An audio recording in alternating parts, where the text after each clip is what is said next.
a população nativa, né, os pescadores, as marisqueiras, os pequenos produtores, os jangadeiros, foi sendo, digamos que, engolida, né? E com ela a cultura, os costumes, o local se moldou aos interesses do setor turístico. Está sendo uma aula para mim, porque o Maranhão ainda, a nosso litoral, ainda se mantém, de certa forma, entre aspas, preservado pelo isolamento. Os pescadores têm avançado radicalmente, não, nas suas formas de organização e de mobilização.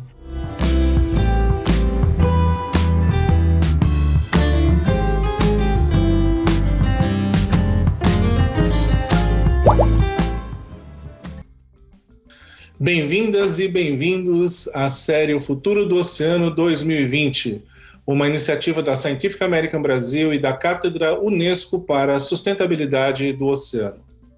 Essa série terá 12 episódios que abordarão temas muito variados e interessantes e atuais relacionados ao futuro do oceano. Temas que serão discutidos com especialistas, com ativistas, com pessoas que trabalham diretamente no mar, esportistas, enfim, uma gama de personagens que trarão para a audiência uma visão muito interessante, diversificada e profunda das nossas relações enquanto sociedade com o ambiente marinho. Dentre esses temas, na semana anterior, no episódio anterior, discutimos o tema biodiversidade, áreas marinhas protegidas. Anteriormente, discutimos biodiversidade sobre o contexto dos recursos pesqueiros. E hoje, falando de culturas litorâneas, obviamente, vamos resgatar alguns pontos muito tocados nesses dois últimos episódios, que são relevantes para a gente pensar o que está acontecendo com os povos do mar. O Brasil foi colonizado a partir do seu litoral, espaço e território cultural indígena que assistiu à chegada do colonizador português, africanos e, por último, imigrantes europeus de múltiplas nacionalidades. Esse amálgama produziu nossas três grandes culturas marítimas, ou pelo menos essas três, a jangadeira, a caiçara e a açoriana, que a gente vai explorar e aprofundar com vocês. E um rico patrimônio cultural que precisa ser mais conhecido e preservado. Para discutir esse tema, temos aqui três convidados especiais, que é a Naina Pierre, a Lica Souza e o Luiz Felipe Andrés. A Naina é uruguaia, socióloga, mestre em educação ambiental, doutora em meio ambiente e desenvolvimento e pós-doutora em socioeconomia pesqueira. É professora do Centro de Estudos do Mar da Universidade Federal do Paraná e da pós-graduação em meio ambiente e desenvolvimento também da UFPR. Ela pesquisa as questões socioambientais costeiras e marinhas com foco na pesca artesanal e o papel das mulheres na pesca. Bem-vinda, Naina. Lica Souza é engenheira de pesca pela Universidade Federal Rural de Pernambuco. Trabalha com conservação, educação e recuperação ambiental com ênfase em ecossistemas costeiros. É ativista ambiental junto ao movimento Salve Maracaípe e coordenadora de trilhas ecopedagógicas para a proteção do manguezal em Porto de Galinhas, Pernambuco. Prazer tê-la aqui, Lica. E Luiz Felipe de Carvalho Castro Andrés, né, conhecido como Felipe, é engenheiro civil e mestre em desenvolvimento urbano. É autor da pesquisa nos anos de 86 e 87 e do livro, em 98, sobre as embarcações do Maranhão, recuperação das técnicas tradicionais populares de construção naval. É criador do estaleiro Escola do Maranhão, do qual é diretor desde a sua fundação em dezembro de 2006. Felipe, muito bem-vindo. E dando as boas-vindas a todas, gostaria de começar essa discussão lembrando que a gente vai falar de culturas litorâneas, de povos do mar e as suas várias interfaces. E a gente tem que, então, circunscrever essa discussão. E a minha primeira pergunta para vocês, começando pela Naina, já partindo da provocação, de que nós temos aí, basicamente, três grandes núcleos de culturas litorâneas, se é que a gente pode chamar assim, né? Eu queria que a Naina explorasse um pouquinho isso, depois passasse a palavra para o Felipe e para a Lica, do que a gente está falando. O que são os povos do mar no Brasil? Né? Quem faz parte disso? Né? Como que a gente pode compreender, né, o que delimita, o que determina os povos do mar no Brasil? Naina, por favor. Bom, bom dia a todos e a todas. Agradeço muito o convite e vamos lá. Bom, no Brasil existe, os últimos dados que nós temos, que são de 2015, lamentavelmente as estatísticas relativas à pesca não estão sendo feitas, não, pelos órgãos responsáveis. Então, os dados que temos, que são de 2015, de registro de pescadores profissionais, dá uma cifra alrededor de 1.100.000 pessoas, não, registradas como tais, dos quais mais ou menos 43% são do litoral. Por sua vez, desse total, 99% são pescadores artesanais, que nós chamamos de pescadores artesanais. Então, estamos falando de um volume importante, não, de profissionais, que se contamos as famílias podemos multiplicar por 3,5, então já estamos falando de 1,5 milhão. Se, por sua vez, consideramos a cadeia produtiva de 2, 3 postos de trabalho por cada pescador, é outro 1,5 milhão, não? Então, é uma proporção importante da população que, digamos, esse é um aspecto, não?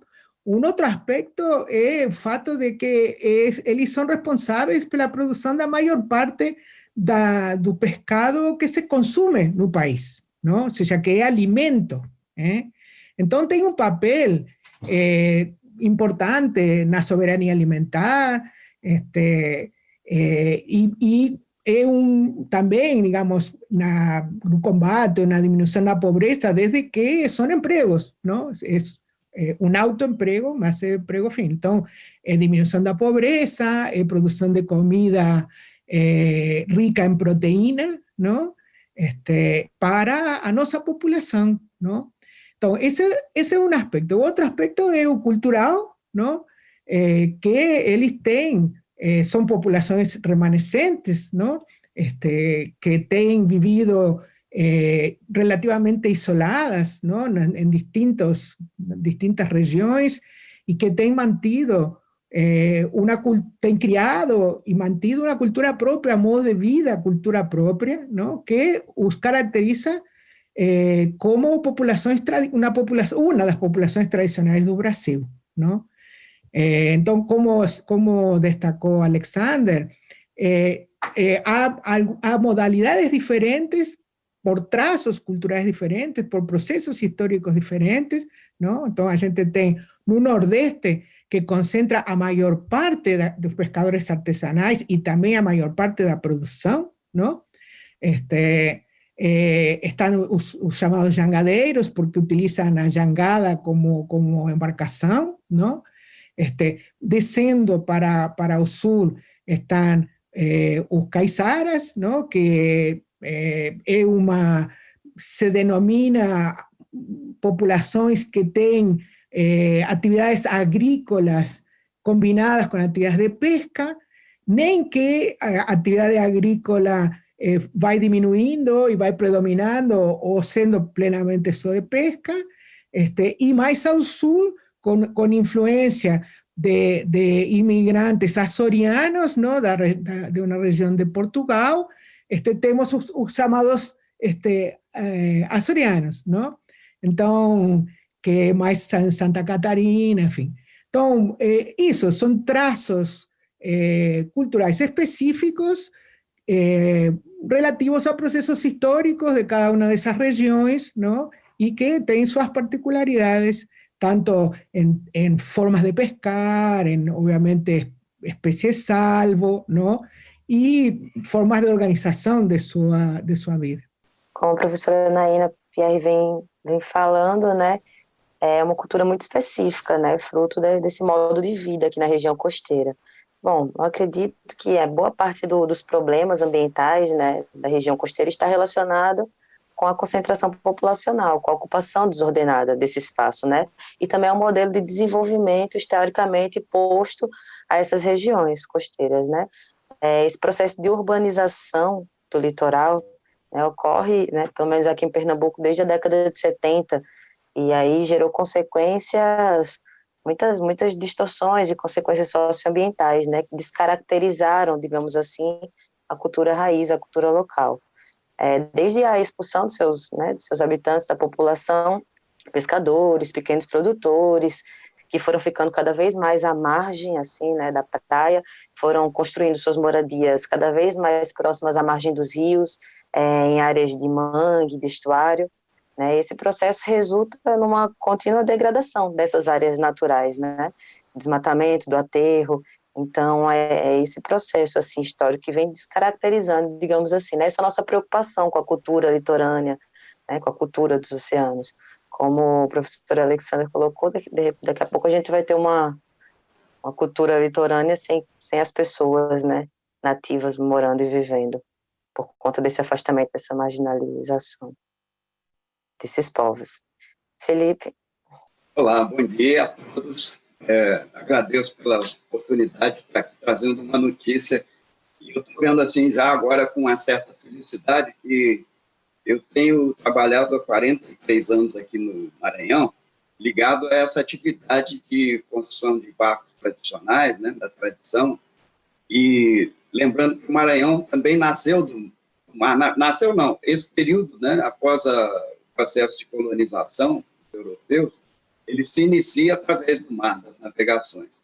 E essa tradição se perpetuou por uma configuração geográfica muito singular que preserva aqui na nossa região as origens dessa população que vive no mar, à beira do mar, e também nos grandes lagos. Nós temos uma região, quase um Pantanal aqui no Maranhão, e ele é, como pré-Amazônia, tem uma bacia hidrográfica generosa, vários rios navegáveis.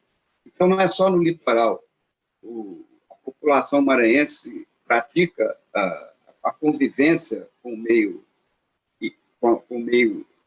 do mar, dos rios, dos lagos, por sua própria configuração geográfica.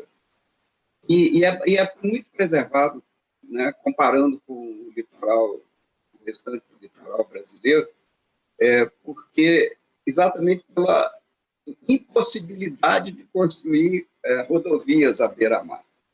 Porque o Maranhão é assolado por marés, o nosso litoral, por marés de amplitude de até 7 metros, o que torna o litoral extremamente recortado e grandes faixas de manguezais. A maior parte das áreas das florestas de manguezais do Brasil está concentrado entre o delta do Parnaíba e a foz do Rio Amazonas, nessa região. Isso impede essa opção desastrosa que o nosso país, infelizmente, foi obrigado a engolir, que é a preferência pelo transporte rodoviário. Aqui não é possível fazer estradas litorâneas. Então, as populações litorâneas, elas são nativas e elas se preservam ali porque ali está a sua subsistência, através da pesca. E elas dependem dessas embarcações feitas por eles, né, com técnicas que foram passadas de pai para filho ao longo desses 400 anos, e dependem delas para a sua subsistência, não só como meio de transporte, mas como pesca, enfim, até como casa. Muitas vezes a embarcação é a própria residência. Então, a gente está em contato com uma região onde as práticas, o modo de vida baseado na navegação, no contato com o mar, é muito importante. E lembrando sempre que tem destruído muito, a contribuição maior para a destruição dos oceanos é carreada através dos rios que jogam os detritos que vêm do continente para dentro dos oceanos. Então, nós temos aqui um ponto de contato entre esses, porque tem os rios caudalosos, né, que desaguam aqui na nossa costa e que trazem muita poluição dos centros urbanos, como a própria capital, São Luís, e 1.300.000 pessoas que moram nessa ilha. Então, nós estamos nesse cenário, esse conflito que há de destruição ambiental dos manguezais, que aqui ainda são muito preservados. Eu estou muito feliz de estar aqui, podendo trazer esse cenário da costa maranhense, que é muito rica para esse debate. Luiz, Felipe, obrigado, e eu acho que essa primeira rodada mostra para a gente essa complexidade. A gente está falando aqui das pessoas, a gente está falando da história, a gente está falando do mar, que é muito diferente nessas diferentes regiões, a gente está falando do saber, o saber construído, o saber passado de geração em geração, a gente está falando do cultivar, do pescar, a gente está falando do pau, que é utilizado para fazer essas embarcações, que vem da floresta, que é mais frondosa ou menos frondosa, dependendo da região. Então, mostra-se claramente a conexão da biodiversidade terrestre com o saber de se fazer uma canoa, de se fazer uma jangada, com o uso desse instrumento. E a gente está falando do cantar e está falando do contar. Né? A gente está falando de uma coisa muito, muito interessante, muito rica. Né? Obviamente, a gente está falando aí de povos, de comunidades tradicionais, lembrando que a gente tem outros povos, né? Que mais interioranos ou ribeirinhos, que também têm essas características. Aqui a gente está falando mais desses povos do mar. E isso é muito interessante porque materializa uma série de peculiaridades. Por exemplo, que da minha área, da biologia marinha, a questão dos nomes dos organismos, né? Assim como a gente também tem o nome para as plantas, né? Que a gente come, né? Mandioca, macaxeira, enfim, a gente tem aí para os animais também diferenças, os nomes populares dados, né? E a gente tem aí também a relação com a natureza. Por exemplo, ali no Paraná, a gente tem o fenômeno da reversa, né? Que em São Paulo é chamado de viração. Então, a forma como esses povos se relacionam com o mar é muito diferente, é muito variada e traz uma cultura muito grande. Tem uma vivência, um conhecimento tradicional e uma dependência, né? E isso remete para a gente ao que a Lica começou a mencionar, que são as tendências de transformação e que acabam pressionando essas comunidades tradicionais, esses povos do mar. Eu queria explorar um pouquinho isso, resgatando o que a Lica começou, passando a palavra para ela, para a gente entender um pouco o que são essas pressões. Por exemplo, para o Luiz, depois talvez falar um pouco do processo de motorização das embarcações, né? Na INA explorar um pouco a questão dos conflitos historicamente existentes entre as unidades de conservação e esses povos, né? E talvez Lica explorar um pouco o que é muito forte aí no litoral nordestino, que é a questão do turismo, né? Então eu queria que você falasse um pouco sobre essas ameaças, sobre essas transformações, essas pressões, o que está pressionando esses povos hoje em dia ou historicamente. Lica, depois você passa a palavra para a Naína e depois para o Felipe, por favor, tá? Então, não dá para a gente conseguir compreender, né, como esses locais estão hoje sem pensar um pouco historicamente essa transformação, como se deu esse processo de ocupação, né, quais os interesses, né, tipo, no Nordeste, né, eu estou falando de Pernambuco, acho que se estende a toda a região Nordeste, esse processo resultou numa contínua degradação das áreas naturais, através de desmatamento, aterro das áreas estuarinas. Enquanto isso, à beira da praia havia destruição da restinga em detrimento da construção, da ocupação à beira-mar, né? Construção de casas, hotéis. Então, do início das ocupações de veraneio, das primeiras casas de praia, né? Lá na década de 70, dessas ocupações, até a consolidação como destino turístico internacional, né? Isso gerou uma transformação quase que completa do local e das pessoas que aqui viviam. Nesse processo de crescimento e ocupação, a população nativa, né, os pescadores, as marisqueiras, os pequenos produtores, os jangadeiros, foi sendo, digamos que, engolida, né? E com ela a cultura, os costumes, o local se moldou aos interesses do setor turístico, né? Apesar de grande importância econômica do setor turístico e grande potência, né, para o desenvolvimento do local, ao longo dessas décadas, o que se observa é pouco ou nenhum interesse em proteger os ecossistemas e a biodiversidade, né, que está diretamente ligada à forma como essas famílias viviam aqui, como vivem. Eu tomando como exemplo aqui Porto de Galinhas, nessa área do litoral sul de Pernambuco, isso é muito claro, né? A gente dialoga muito com moradores mais antigos, mas quem conseguiu, assim, manter aquela vida, né, pacata, de pescador, de catamarisco, eles são muito poucos. A grande maioria acabou se moldando mesmo a esse novo mercado, que não deixa de ser um importante meio de geração de renda e de emprego, né?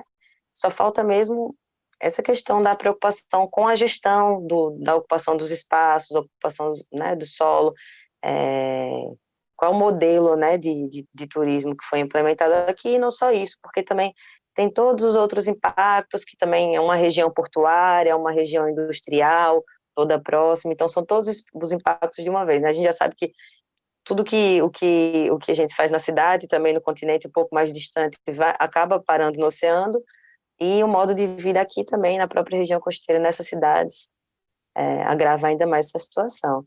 Né, professora Naina? Como é ir para o lado do Paraná?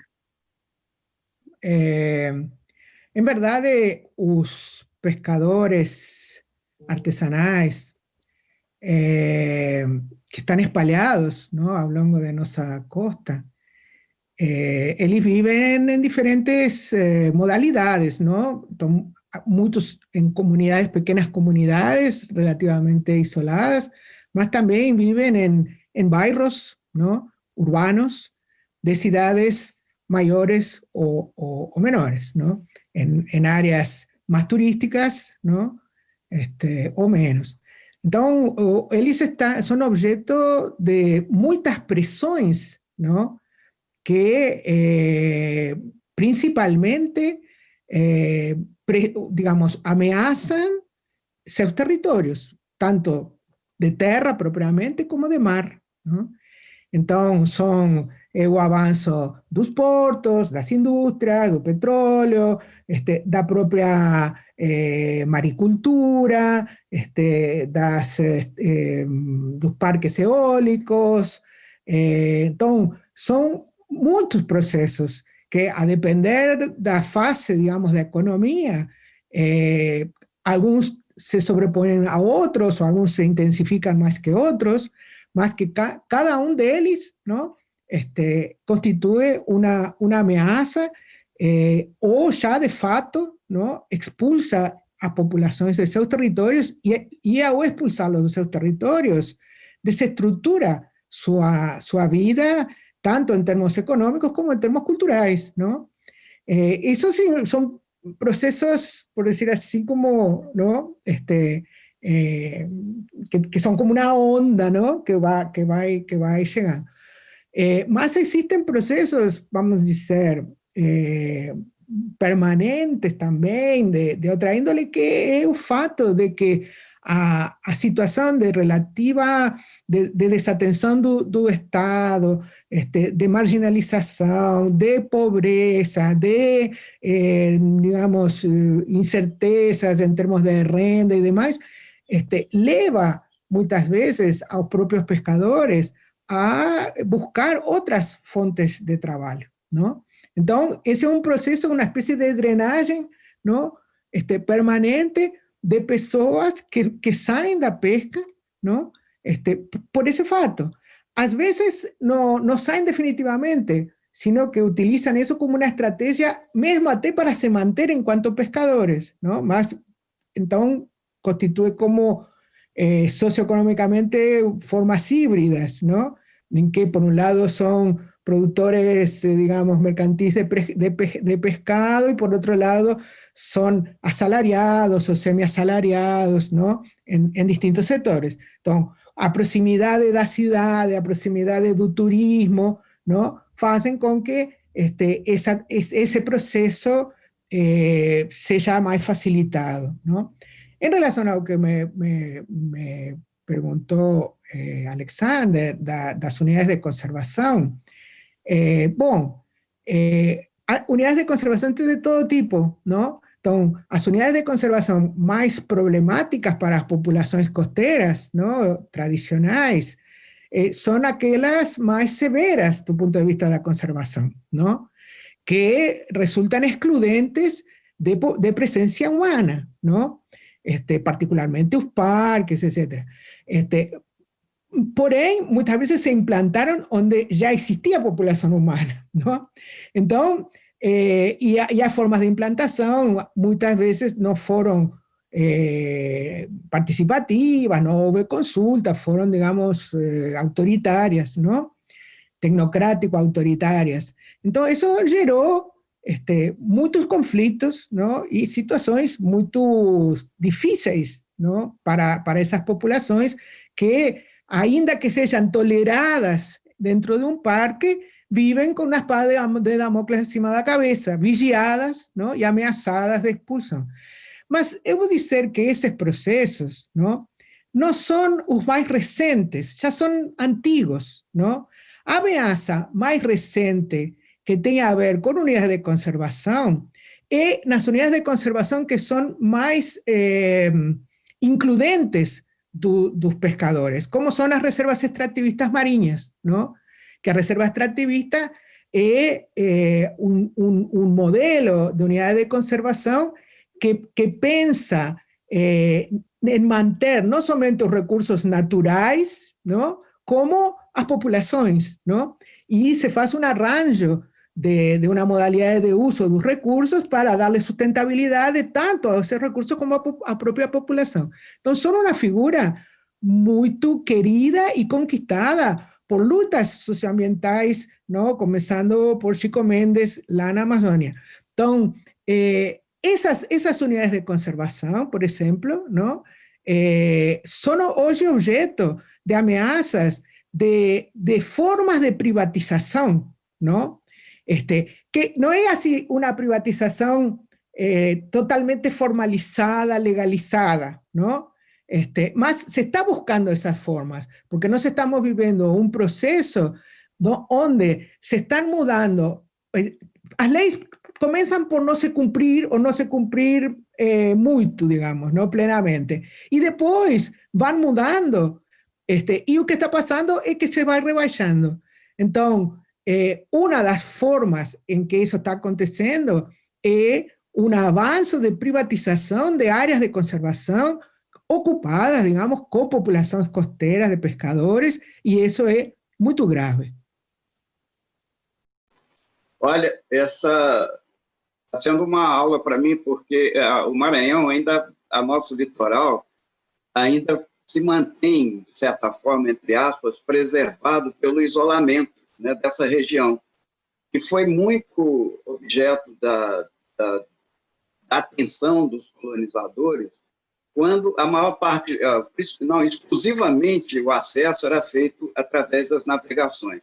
Mas o nosso litoral acabou ficando isolado, né? Diferente, por exemplo, do caso de Pernambuco, da Lica, e eu sempre sou muito focado com a questão das rodovias.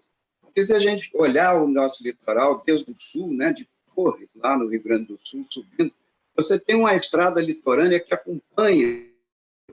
E onde chega a estrada com caminhão, com essa acessibilidade fácil, essa concorrência entre os povos nativos que estavam ali vivendo da sua subsistência, da pesca e tudo mais, e a chegada desse impacto da civilização é muito desigual.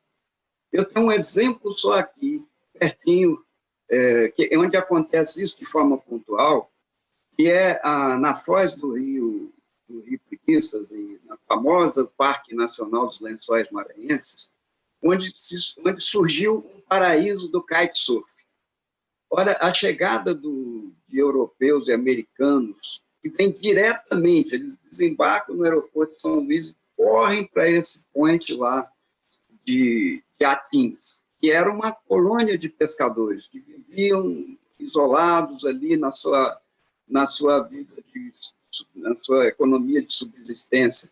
Quando chega o impacto desse concurso, né, do turismo esportivo do kitesurf, todos os pescadores, e a rapaziada nova que estava ingressando na atividade pesqueira, abandonam essa vocação natural e vão atraídos pelos dólares que tem pousadas lá agora que já tem diária de R$1.200, que é uma coisa inimaginável para aquele lugar.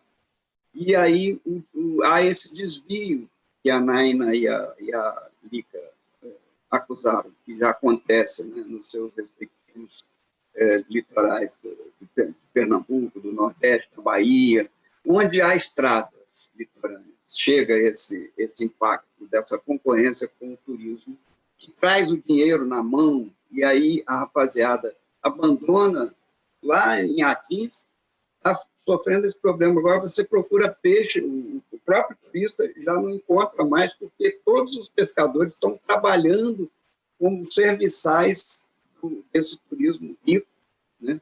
Pessoas que vêm de longe para praticar, atraídos pelo vento maravilhoso que tem lá.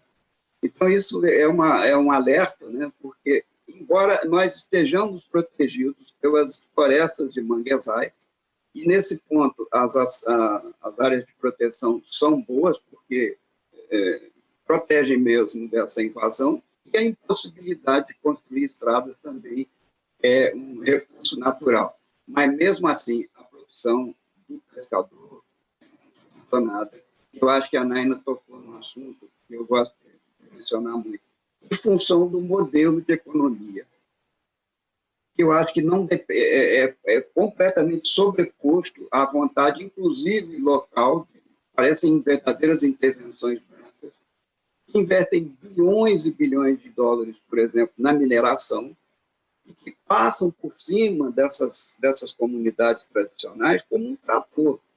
Eles não existem. Se tiver que interditar uma área inteira para instalar um porto industrial, essa concorrência é completamente desproporcional.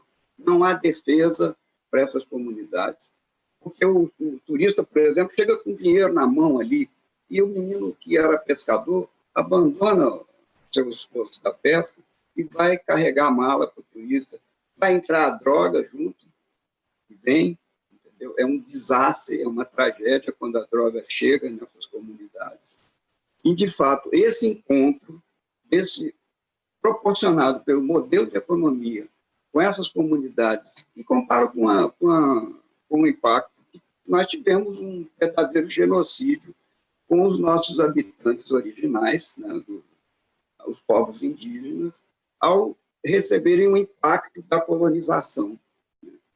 Eles sofrem, são muito vulneráveis. E esse fenômeno do modelo colonial, que não mudou mesmo, aqui no Maranhão, o principal investimento é a mineração, que é um desastre, porque ele é concentrador da renda e excludente. Então, essas populações tradicionais que viviam nesse... Não é um paraíso, mas viviam em paz ali naquele equilíbrio de subsistir do alimento da pesca, essas ficam muito vulneráveis à chegada desses grandes projetos industriais, que são, como eu digo, são concentradores e excludentes. Eles só têm um interesse, é extrativismo puro, levar o minério embora, e o que fica aí é só o abandono. Então, nós estamos, de certa forma, como eu digo nós, o nosso litoral maranhense está protegido pela largueza das suas florestas de manguezais que impedem as estradas, as rodovias de chegarem nesses níveis. Mas essa ameaça não está afastada, não.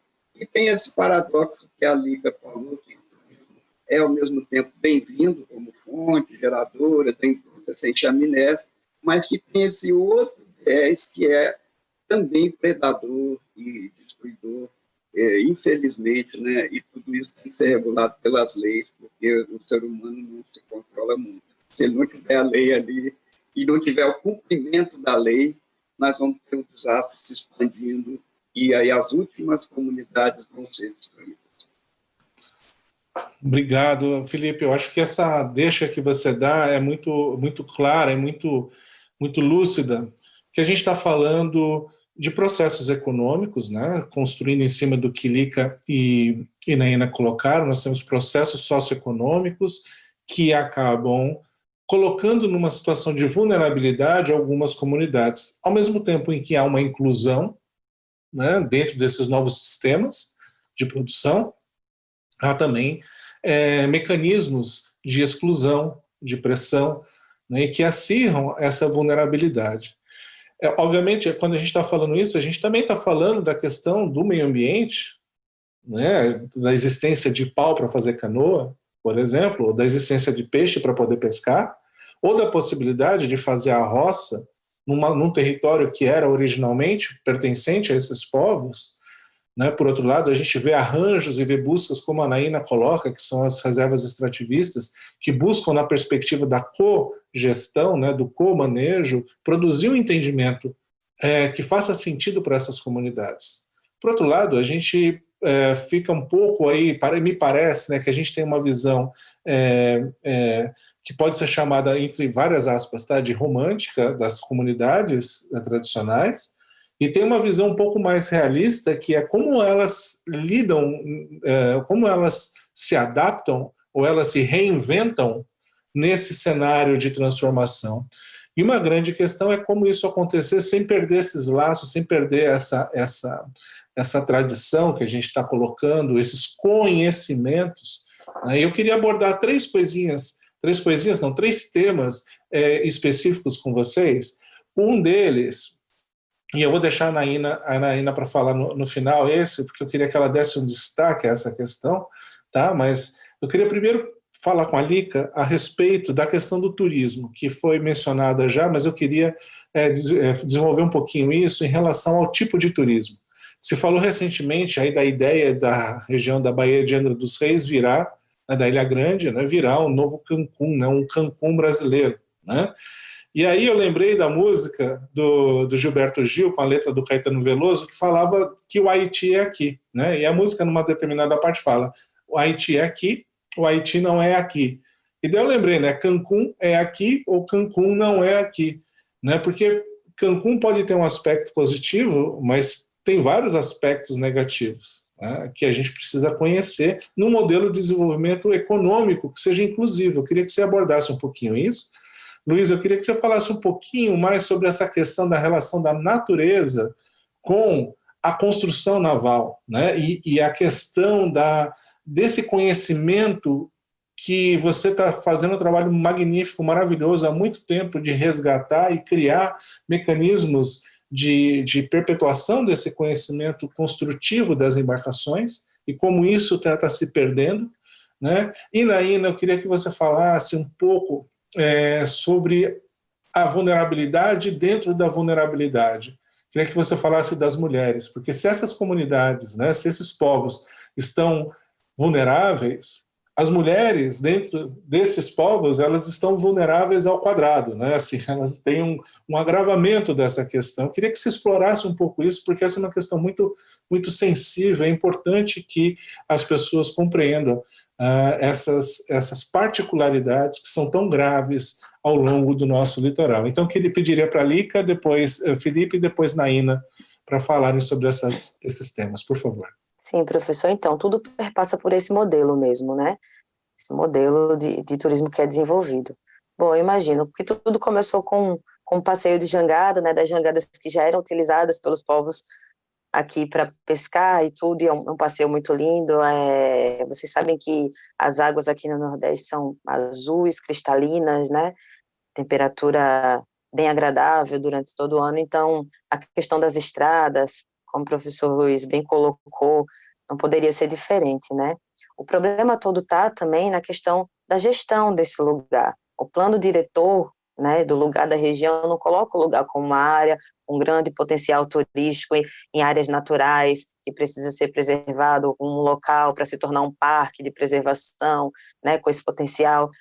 Enquadra o lugar também nesse lugar de industrialização, né, portuária, Porto de Suape aqui do lado, né, muitos desses impactos que a gente vê hoje, né, remetem ainda à época da construção do porto, onde tiveram a primeira grande ocupação dos trabalhadores, né, esse primeiro boom, assim. Então o lugar começou a crescer desordenadamente, construção, né, de flats, de prédio, de tudo. Então essa gestão de ocupação do solo, né, essas liberações que são dadas assim indiscriminadamente para construções em áreas que não poderiam, né, que são sensíveis, porque antes das piscinas naturais ser um cartão postal, né, um destino internacional para visita, antes de ser um lugar que você pode mergulhar para interagir com os corais e conhecer o fundo do mar usando uma máscara, é um berçário do oceano, né?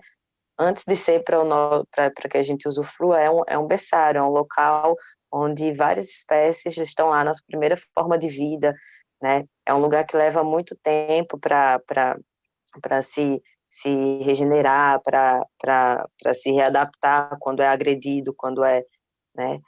Então, são ecossistemas muito sensíveis, vulneráveis, esses ecossistemas onde são desenvolvidas as principais atividades turísticas, entende? Que são as piscinas naturais, que é o estuário, né, o rio, o manguezal. Então, a preocupação é isso, que antes de ser visto como um local para, né, para visitação e tudo, seja visto como um importante equilibrador mesmo né, das questões naturais. São berçários da vida marinha, né? São lugares onde as espécies vão para se proteger, para se alimentar, para se desenvolver, para se reproduzir. Isso fica um pouco aquém disso. Então, toda essa questão, principalmente disso, que perpassa pelo poder público mesmo, né? Da liberação de obras, de construções, né? Que só visam o potencial econômico que vai se desenvolver lá e que nem é muito também, sabe? Que é um modelo que, vamos pensar, grandes resorts sobem à beira-mar, né? Destroem a faixa de praia, área de restinga, né? Com esse, que eu acho tão arcaico ainda esse discurso de que vai gerar emprego e renda, quando na verdade a gente sabe que o que gera é subemprego, né? Ou empregos temporários durante a construção ali, e que, na verdade, o que a gente já observa aqui são dois aspectos, assim, diferentes, né? Tem esse turismo que a população local meio que conseguiu ainda se apropriar, que são os jangadeiros que fazem passeio de jangada, os bugueiros que fazem passeio de bug, né? Esse tipo de coisa, são guias que fazem trilhas, mas tem também outro aspecto turístico que na verdade, movimenta muito a pequena economia local, não movimenta de forma alguma, porque os turistas ficam trancados nos resorts, consumindo tudo lá dentro mesmo, lá dentro tem tudo. Então, né, é um discurso, quando vai se construir isso, é um discurso que vai gerar, vai aquecer a economia local, mas que na verdade nem fica.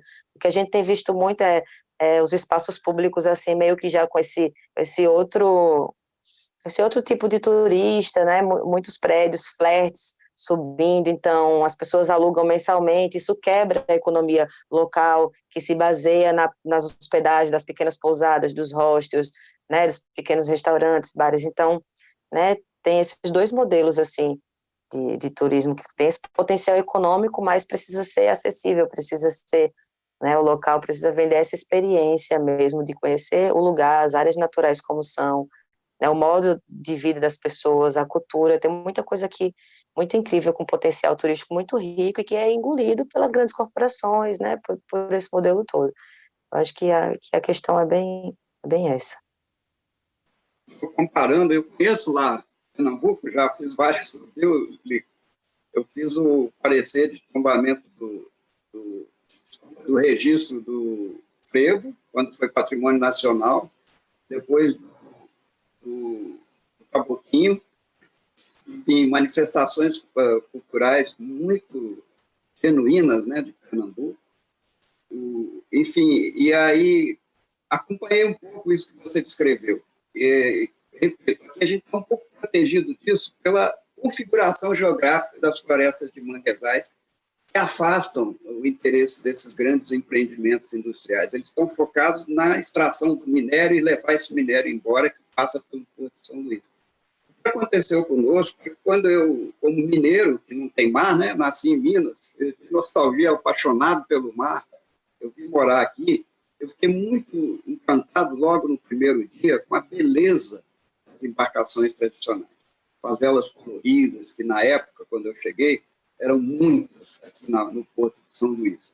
E quando eu me aproximei, olha só, atraído pela beleza, né? Eu fui fotografar, fazer aquarelas, desenhar, porque eu gosto de desenhar, e comecei a conversar com os mestres carpinteiros que faziam a manutenção dessa frota. eu comecei a entender que eles é que traziam o peixe das praias litorâneas para a capital, né, que São Luís tem a quinta parte da população de todo o estado concentrado nessa ilha. Toda a concentração da riqueza está nessa ilha. E aí, eu descobri o seguinte, que os mestres carpinteiros reclamavam muito do abandono deles como profissionais. Não tinha lugar onde trabalhar, na lama, no sol, na chuva.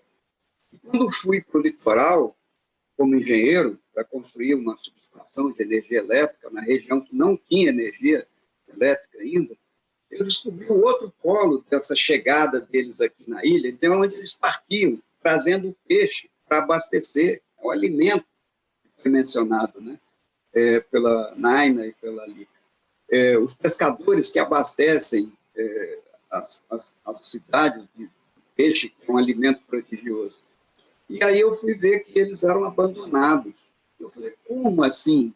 Se milhares de famílias aqui no nosso litoral, que é diferente, né, eles sobrevivem, subsistem da pesca artesanal, como os homens que constroem as embarcações têm essa engenharia sofisticada, né, é muito mais exigida do que a minha engenharia civil de construir casa.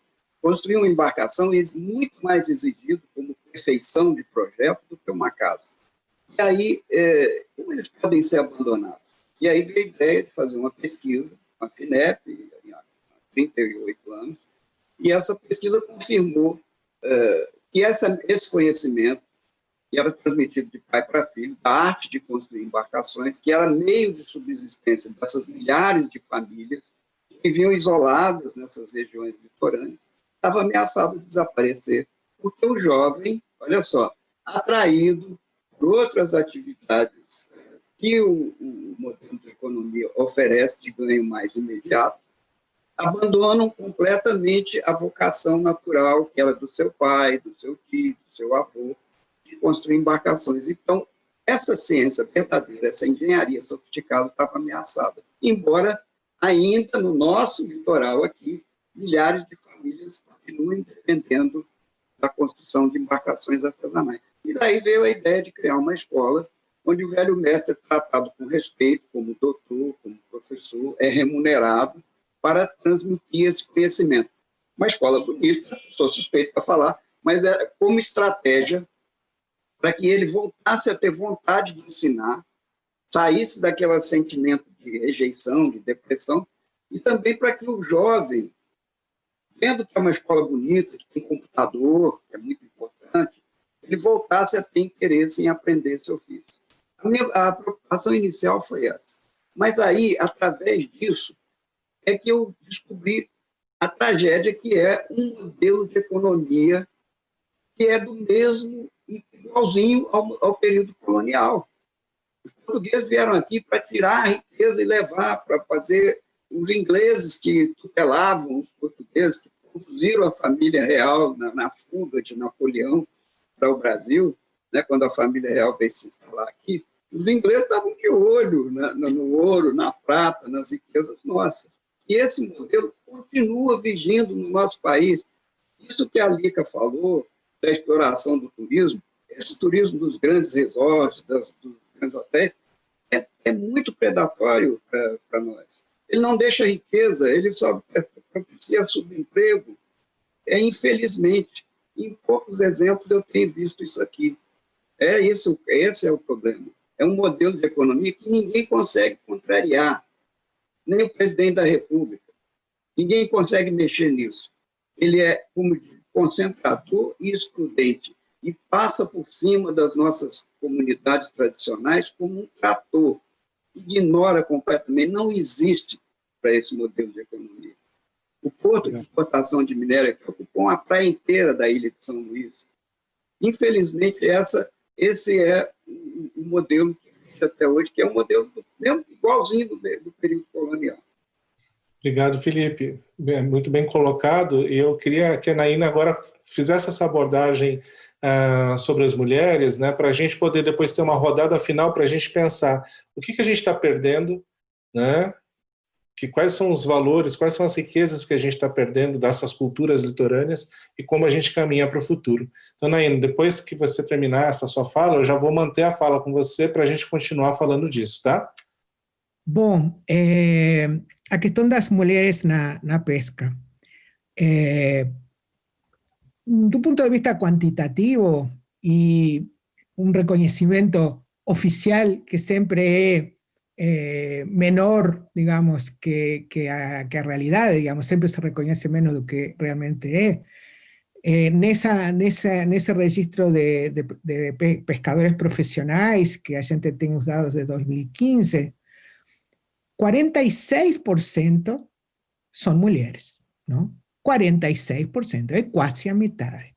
Se a gente pensa que há uma subestimação, digamos, há registros que faltam, podemos falar, grosso modo, de metade, não? Então, isso é para começar, digamos, a dar uma dimensão, não, desse aporte. Então, assim, a primeira coisa, as mulheres, não, participam da pesca, não? Mas participam de múltiplas formas, não? Algumas reconhecidas e outras não. Então, que se considera pesca é uma questão, não? Por muito tempo, a lei reconhecia como pesca só a pesca extrativa, só o fato de pegar um bicho, não, em água, y no reconocía cualquier otro trabajo que es necesario para que ese bicho venga a ser pego, ¿no? Como la elaboración de redes, a manutención de embarcaciones, o tratamento dos peixes, a comercialización, etc., ¿no? Tarefas que muchas veces son desempeñadas por mujeres, ¿no? Entonces, a depender da região, não? A depender das condições físicas, a depender do grau de pobreza, a depender de questões culturais, as mulheres participam mais em uma modalidade que em outra, não? Ou, digamos, diversificadamente. Então, isso é uma questão. Porém, não? A pesar do peso que isso tem na reprodução socioeconômica, ¿no? das populações pesqueras, ¿no? Elas não são igualmente reconhecidas, ¿no? Como trabalhadoras do mar, ¿no? Porque muitas vezes, mesmo dentro de suas comunidades, ¿no? Não somente pelo governo, por instituições, ¿no? De fora, por dizer assim, sino dentro de suas comunidades, esses trabalhos aparecem como meras ayudas aos maridos, aos pais, aos irmãos, que são os pescadores verdadeiros, não? E os trabalhos delas como uma extensão do trabalho doméstico. Então, porque elas vão e catam marisco, uma parte do qual vai para a panela, não? Porque elas vão perto das suas casas, porque elas vão nos intervalos em que fazem as tarefas da casa, de fazer a comida, de cuidar dos filhos, de cuidar dos enfermos, não? Então, o que se visualiza como trabalho é o trabalho do homem, não? Que sai ao mar, e mesmo o que vai longe, porque muitas vezes as mulheres, não? Pescam, não? Mas pescam de beirada, não? Então, se pesca de beirada, se cata marisco, não? Isso não é trabalho, não? É uma colaboração, uma ajuda, um complemento, não? Então, como você vê, é algo similar ao que acontece na sociedade como um todo, não? Com esse tipo de discriminação das mulheres que desempeñan una dupla jornada, ¿no? Trabajo doméstico no reconocido como tal y no remunerado, ¿no? Y un trabajo externo, a veces remunerado y otras veces también no remunerado o remunerado menos, ¿no? Y como decía Alexander, o fato, digamos, das mulheres ocupar os espaços nas suas casas, na comunidade, nas proximidades, elas têm uma integração, um diálogo com o ambiente natural muito intenso, não? E isso expõe mais, não, a todos os processos de contaminação de água, de contaminação de recursos, de expulsão de território, não? Que muitas mulheres são sozinhas, são mais, digamos, que cuidam sem uma figura masculina de seus filhos, não? E lidam no dia a dia com a sobrevivência, então elas são expostas, digamos, más directamente o más intensivamente a esa serie de amenazas y de impactos, ¿no? Entonces, discriminación, por un lado, ¿no? Desigualdad, discriminación, invisibilización, ¿no? Y por otro lado, vamos a decir, un sufrimiento más intenso de ese tipo de impactos. Obrigado, Naina. Eu acho que fica muito claro aí essa questão, né, que eu tentei ilustrar falando do vulnerável, eu acho que fica muito marcado, né? E isso ilustra uma série de peculiaridades que a gente tem ao longo da costa que podem levar a gente a perder patrimônio, perder valor cultural, perder história, perder práticas, perder conhecimentos, né? Quando a gente não valoriza a mulher na pesca, né, como você relacionou, você tem uma série de questões que acabam se esvaindo. E nesse sentido é importante a gente pensar para o futuro. Eu queria que vocês fizessem uma fala já de fechamento, trazendo essa visão de futuro, né? Como que a gente caminha no futuro? É claro que a cultura é algo mutável, ela vai se adaptando, ela vai se ajustando às novas vicissitudes, às novas realidades, mas como que a gente garante ou reduz a vulnerabilidade desses povos de forma que esses aspectos históricos centrais eles não sejam perdidos?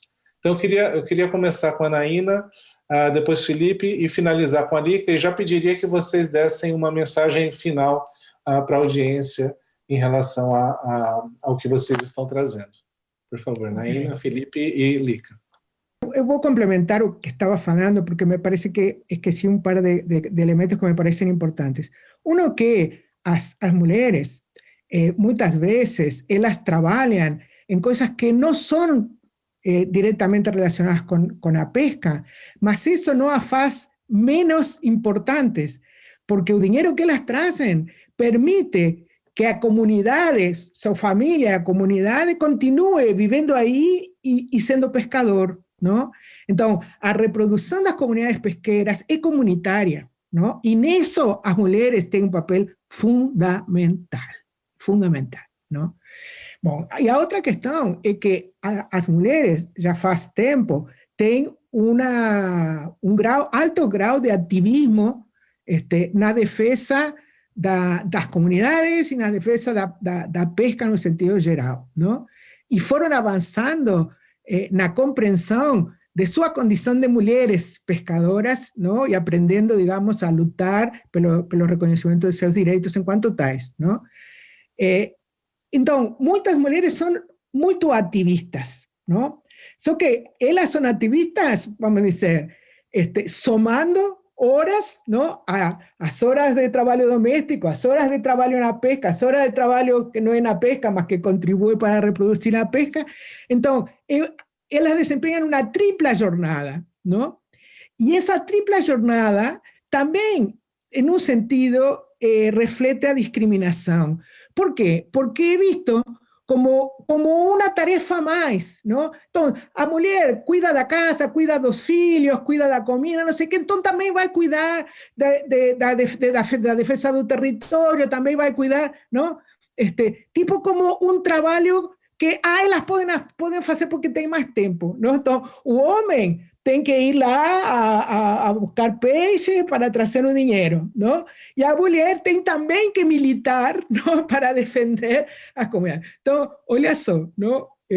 Isso é decir, é um elemento muito bom que elas tenham esse comprometimento e que tenham ganhado esse papel, mas vítimas, não? De descanso, digamos, un jogar para elas essa tarefa da defesa dos interesses coletivos. Não? Bom, então, indo a esse outro ponto, eu, assim, é verdade que a operação espontânea do mercado, não? E os modelos de desenvolvimento que existem, não? Que são muito excludentes, desigualadores e demais, geram uma tendência, não? Ao desplazamento dessas populações, a sua desestruturação e, digamos, a uma diminuição e tem quem pode dizer eventual desaparecimento, coisas assim como foi falado aqui no início. Porém, isso é um movimento da realidade, não? Mas a realidade tem contramovimentos a essa tendência, não? E esses contramovimentos são fundamentais, não? Porque por exemplo, para os produtores rurais, não, camponeses, não, é um movimento similar. Não? Os camponeses também têm sido expulsos massivamente do campo, mas se eles resistem, não, faz uma diferença. Não? E que passa? Se a sociedade reconhece o papel importante que eles têm, não? Em diminuição da pobreza, em produção de alimento, em culturas específicas, etc., não?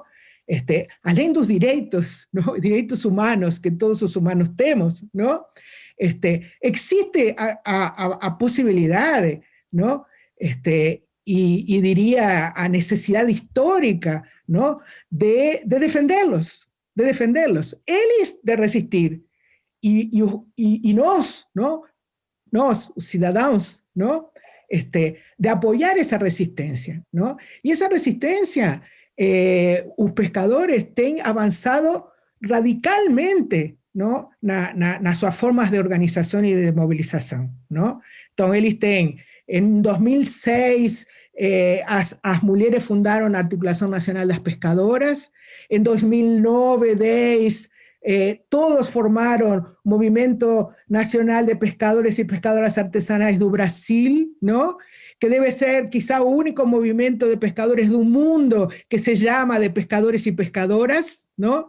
Y eso porque as mulheres tuvieron un papel fundamental, estaban organizadas antes y mucho, y grandes lideranzas eran también grandes lideranzas de un movimiento, vamos a llamar mixto, ¿no? Y un movimiento de pescadores y pescadoras asumió, ¿no? Não só nos seus nomes, sino nas suas reivindicações, as reivindicações específicas das mulheres, e eles têm coisas como, por exemplo, em todos os estados onde eles têm representação, a regra é que tem um coordenador homem e uma coordenadora mulher, não? Então, estes pescadores, eles por exemplo, têm uma mobilização em defesa dos territórios pesqueiros fantástica, ¿no? Eles criaram, elaboraram, produziram um projeto de lei para o reconhecimento de seus territórios. Juntaram miles e miles de assinaturas, mas não chegaram ao mais de 1 milhão que a Constituição exige para que seja considerado um projeto de lei popular e entre no parlamento.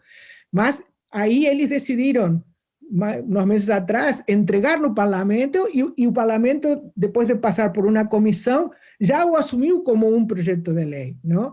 Então, são movilizações de nível nacional, não? Que assumem os problemas fundamentais, como é a defesa dos territórios, que sabemos que digamos que é um elemento chave para que eles consigam se manter nos seus lugares com sua forma de vida, não? Então, hoje em dia, por exemplo, com a pandemia, eles criaram um observatório popular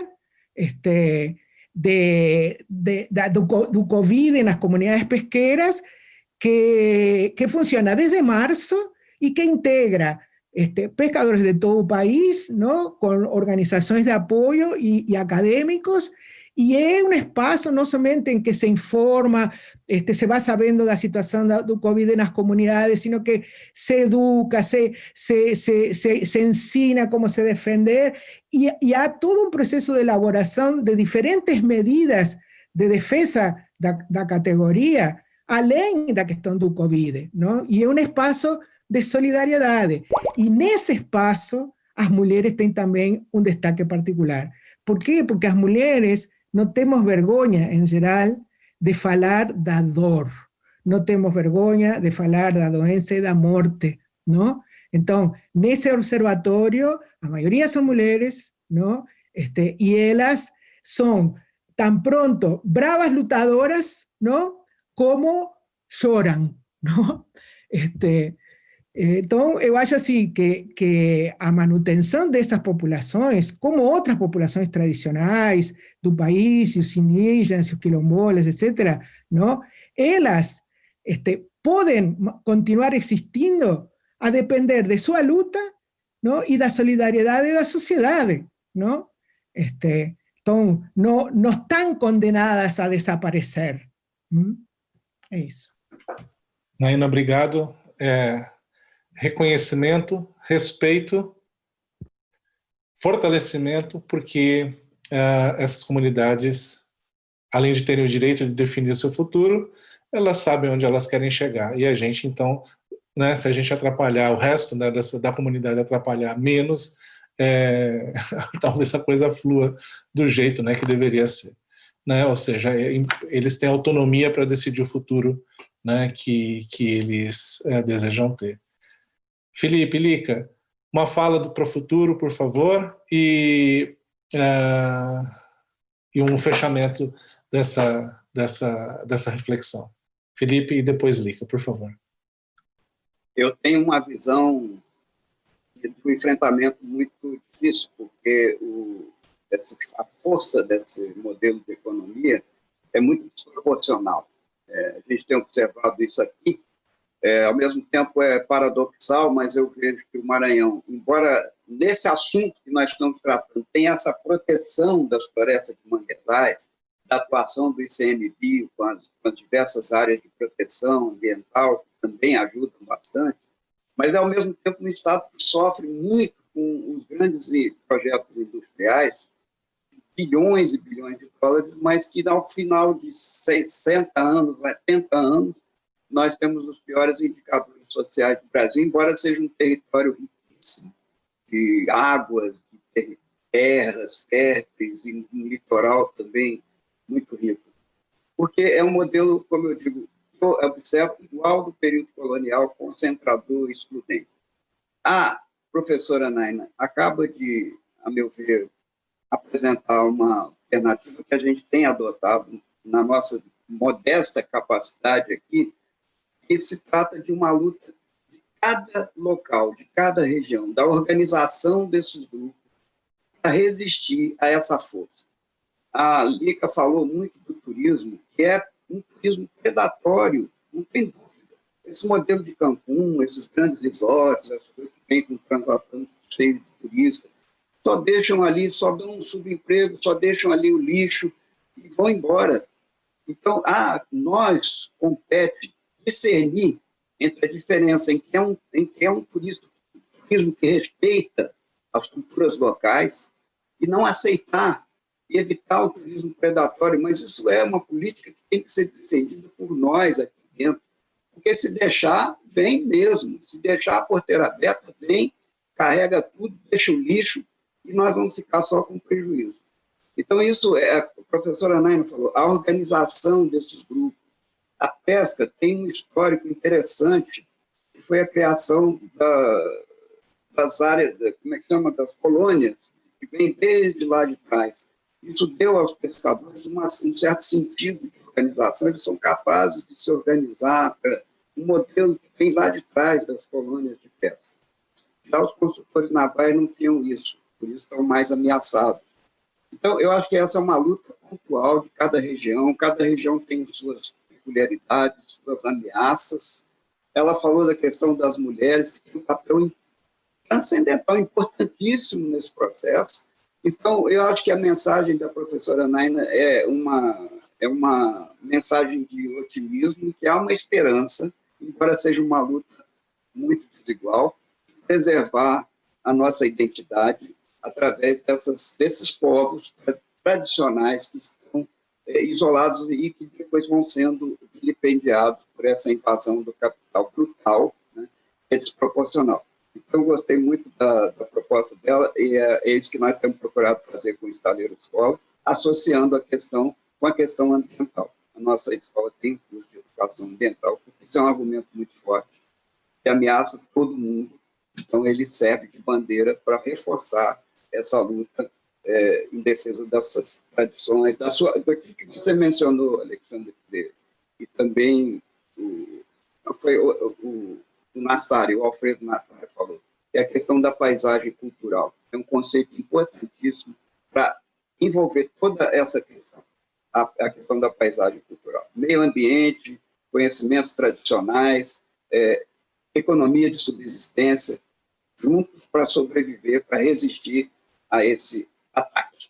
Eu agradeço muito a possibilidade de participar com vocês, de trazer um pouquinho da nossa experiência aqui do Maranhão para esse debate, para National Geographic, a Scientific American, a revista fantástica, que usava os desenhos do Escher para ilustrar suas capas, unindo a arte com a ciência. Obrigado. Muito Parabéns importante. pela iniciativa, Alexandre. Muito importante a sua fala, né, e resgatando o que a Naina falou, eu queria ouvir um pouco a Lica, né, com essa visão de perspectiva de futuro e o seu fechamento. Lica, por favor. Sim. Bom, estamos vivendo a década do oceano, né? Eu acho que isso significa uma oportunidade da gente atentar mais para as questões que até então, né, não estava tanto, né, a humanidade, e é também uma responsabilidade. E aí que entra também a questão do ativismo ambiental, né? Não dá para trabalhar com isso, para trabalhar nesses ambientes, naturalmente. Essa questão de ser ativista é algo, né, que faz parte da nossa natureza. Ora, se estou trabalhando na praia, no mangue, nas piscinas, e vejo questões, né, que fogem da responsabilidade ambiental com aquilo, a gente vai, né, atrás de saber, né, quem são os responsáveis e de que forma a gente pode mudar isso, né? Quanto mais informação, mais a nossa responsabilidade, mais a nossa corresponsabilidade, né? Se a gente compreende ali a funcionalidade dos ecossistemas, a interação entre os seres que vivem ali e que forma esse ambiente precisa estar equilibrado para garantir a reprodução, o desenvolvimento e a continuidade, né, da vida no oceano, então acho que é muito nosso papel também a questão do ativismo.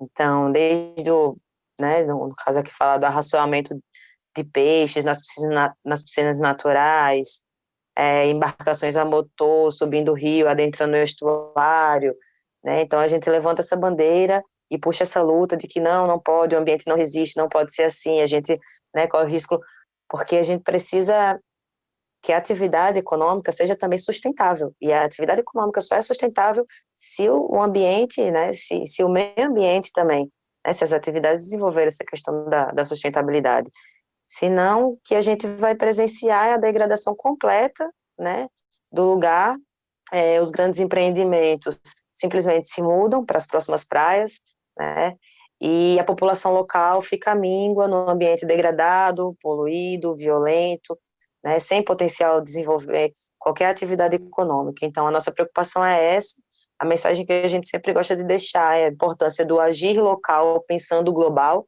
né, acho que mais do que nunca agora isso está muito na nossa mente, é um planeta para um oceano, não importa em onde nós estejamos, né, se tratando de ecossistemas, não existem barreiras, tudo está correlacionado, tudo precisa estar em equilíbrio, né, o oceano é o pulmão responsável pela vida, e acho que isso, muito feliz de ter participado, gratidão, professora Naina, Felipe, professor Alexandre, agir local, pensar global. Obrigado, Lica. Eu acho que essa fala que você usou para fechar, ela traz muito da sensibilidade daquilo que a gente está falando e da complexidade, da integração de diferentes coisas. Não dá para a gente falar de culturas litorâneas sem falar dos povos do mar, sem falar do ambiente costeiro, do ambiente marinho, sem falar da postura ou da relação que esses povos têm com os outros povos e com esses modelos de desenvolvimento econômico, como vocês bem frisaram. Então, acho que a gente está falando não de uma coisa, como eu exemplifiquei anteriormente, como romântica, né, de defender, né? Eu lembro de um pescador de Ubatuba mencionando a seguinte coisa, né? Ele estava em uma discussão sobre como ia ser a pesca, ele falou assim: o pescador aqui, ele não quer ser zinho, ele não quer ser pescadorzinho, ele quer ser zão, ele quer ser pescadorzão. E trazendo nessa fala uma série de questões, tanto em relação à questão do consumo, quanto à questão da dignidade de poder trabalhar dentro da sua vocação, daquilo que ele gosta, daquilo que ele aprendeu e transmitir isso para frente. Ou seja, né, o povo do mar ser um povo com P maiúsculo, né, um povo que consegue se compreender, identificar suas raízes e se fortalecer para conseguir caminhar autonomamente, sem necessariamente ficar refém de outros movimentos ou de outros interesses. Eu acho que essa discussão revela muito fortemente para mim isso. Eu fico muito feliz de ter tido a oportunidade de dialogar com você sobre esse tema e de dar oportunidade para que outras pessoas que não necessariamente refletem sobre isso possam refletir e se envolver nessas discussões, né, e garantir que esses povos tenham autonomia para trilhar o seu futuro, né? Com isso, eu queria agradecer enormemente a vocês, Naina, Felipe e Lica. Não conhecia ainda pessoalmente, né? Ainda não conheço pessoalmente o Felipe e a Lica, mas visualmente aqui estou conhecendo. E, Naina, é um prazer te ouvir falar mais uma vez e, né, com o desejo da gente estar juntos novamente para poder reforçar esses laços institucionais, pessoais, que a gente está tentando construir. E, nesse sentido, eu queria, já indo para o fechamento, e agradecendo vocês novamente, eu queria agradecer a equipe da Cátedra Unesco para a Sustentabilidade do Oceano, a equipe da Scientific American Brasil e a equipe do Instituto de Estudos Avançados da USP por toda a produção dessa série. Lembrando que no próximo episódio teremos o tema, dando continuidade a essa abordagem fundamental que Naina abriu para a gente, a questão do tema das mulheres no mar, trabalhando então com exemplos de pessoas, de mulheres que têm uma relação com o mar, né, explorando um pouco essa variedade de relações, né, desde a pesquisa até a dependência, né, em relação aos recursos do mar. Então, eu queria finalizar e dizendo, né, se você gostou, deixe o seu joinha aqui, dê comentários, faça comentários, dê sugestões de temas, enfim, vamos construir aí uma comunidade ampla que pense esses temas e que vai defender não só o oceano, mas especialmente os povos do mar. Então, eu queria me despedir novamente com a mensagem padrão, que a gente tenha, na verdade, né, nada menos que dos mares o melhor. Um grande abraço e fiquem bem. Porque a gente não pode mais achar que, não, eu organizei esse evento, não me ocorreu nenhuma mulher para falar sobre esse tema. Certamente tem. E eu tive essa conversa durante esses 16 anos fazendo campanhas olímpicas, né? E isso é muito especial, porque o mar te dá ferramentas para você crescer e se empoderar como mulher. Então, enquanto a gente não tiver uma transversalidade nesse cuidado com o oceano, em que a sustentabilidade ela seja uma preocupação prioritária, independentemente da área em que você atua, eu acho difícil que a questão de gênero seja também priorizada.